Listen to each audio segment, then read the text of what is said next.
விடுக்கப்படவில்லை. ஒரு பத்திரிகை மூலமாக ஒரு பொது அழைப்பு விடுக்கப்படவில்லை. இது முதலாவது தவறு. இரண்டாவது தவறு, 6ஆம் தேதி இந்த கச்சேரி திறப்பதாக பகிரங்கப்படுத்தப்பட்டது. நாங்கள் நினைத்தோம் கௌரவ பிரசாத் பகுதியின் அமைச்சர் தடுத்திருக்கலாம் நாங்கள் நினைத்தோம். ஆனால் இன்று காலை நாங்கள் அறிந்த செய்தியின் பிரகாரம் பிரசாத் பகுதி அமைச்சரும் கூட இந்த விடயம் தெரியவில்லை என்பதுதான் இப்ப வந்த செய்தி. இந்த விடயத்தை பொறுத்தவரையிலே என்ன நடக்கிறது? கடந்த ஆட்சியிலே இவ்வாறு நடந்த பொழுது நாங்கள் கவலைப்பட்டோம். எங்களால எதுவுமே செய்ய முடியாத சூழ்நிலை காணப்பட்டது. ஆனால் இப்போ ஒரு ஆட்சி மாற்றம் ஏற்பட்டது. அந்த ஆட்சி மாற்றத்துக்கு நாங்களும் ஒரு காரணமாக இருக்கிறோம். அதனால ஒரு மாற்றம் வரும் என்று நாங்கள் எதிர்பார்த்தோம். அந்த மாற்றம் நிச்சயமாக வரப்படவில்லை. நான் இதிலே சில விடயங்களை மட்டும் நான் சொல்ல விரும்புகின்றேன். இந்த திறப்பு விழாவிற்கு பொதுமக்கள் அழைக்கப்படவில்லை என்பது ஒரு முதலாவது செய்தி. இதை நாங்கள் இங்கே பதிவு செய்ய விரும்புகின்றோம். இரண்டாவது, இந்த வடக்கு மாகாண மக்களுக்கு இந்த செய்தி இந்த பதிவு செய்வதன் மூலமாக இங்குள்ள ஊடகங்கள் கொழும்பு வரை இந்த செய்தியை நீங்கள் பிரசுரிக்க வேண்டும்.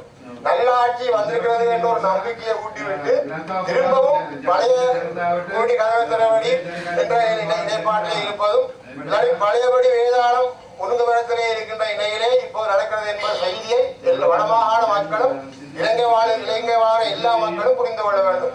இரண்டாவது விடயம், இதை செய்கின்ற இன்றைக்கு சிறப்பு விருந்தினராக வருகின்ற ஜோசப் மேக்கர் அவர்களுடைய செய்தியை நான் பார்த்திருக்கின்றேன். கடந்த காலங்களிலே தங்களை புறக்கணிக்கிறார்கள் மகிந்த கட்சி என்று சொல்லி பகிரங்கமாக அறிவித்த ஒரு எதிர்கட்சியில் இருந்தவர். அவர் இன்று ஆட்சிக்கு வந்தவுடனே இது முதலமைச்சருக்கு தெரியப்படுத்தப்பட்டதா? இது அவருக்கு தெரியப்படுத்தப்பட்டதா? அவரிடம் சம்மதம் பெறப்பட்டதா? அது மக்களுக்கு அறிவிக்கப்பட்டதா? பாராளுமன்றத்திற்கு அறிவிக்கப்பட்டதா என்ற ஒரு இடப்பாட்டை உறுதிப்படுத்திய பின்புதான் அவர் இங்கே வந்திருக்க வேண்டும் முறையின் பிரகாரம்.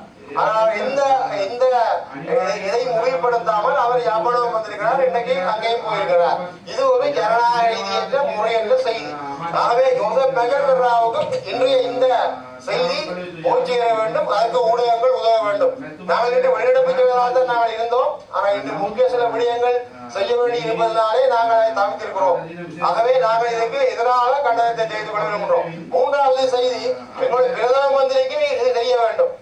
தன்னுடைய ஆட்சியிலே வடக்கு மாகாணத்தினுடைய மாநில முதலமைச்சருக்கு தெரியாமல் அவருடைய பெயரை பதிவு செய்து அவருக்கு தெரியாமல், இங்குள்ள அமைச்சர்களுக்கு தெரியாமல், இங்குள்ள எங்களுக்கு தெரியாமல், இங்குள்ள பாராளுமன்றங்களுக்கு தெரியாமல் ஒருவர் வந்து போயிருக்கிறார் என்ற செய்தியை இந்த பிரதம மந்திரியும் அறிய வேண்டும். ஆகவே அவருக்கு இது செய்தியாக நாங்கள் சொல்லுகின்றோம். அடுத்தது நாங்கள் ஜனாதிபதிக்கு சொல்லுகின்றோம். ஜனாதிபதி ஒரு நல்ல மனுஷனிட்டு நாங்கள் இப்போது நம்பிக்கொண்டிருக்கிறோம். அவர் வந்ததற்கு சில மாற்றங்கள் ஏற்பட்டிருக்கின்றது. இனியும் சில மாற்றங்கள் ஏற்படலாம் என்று நாங்கள் கருதுகிறோம். ஆனால் இந்த செய்தி எல்லாவற்றையும் போட்டுடைந்த ஒரு செயலாக மாறி இருக்கிறது.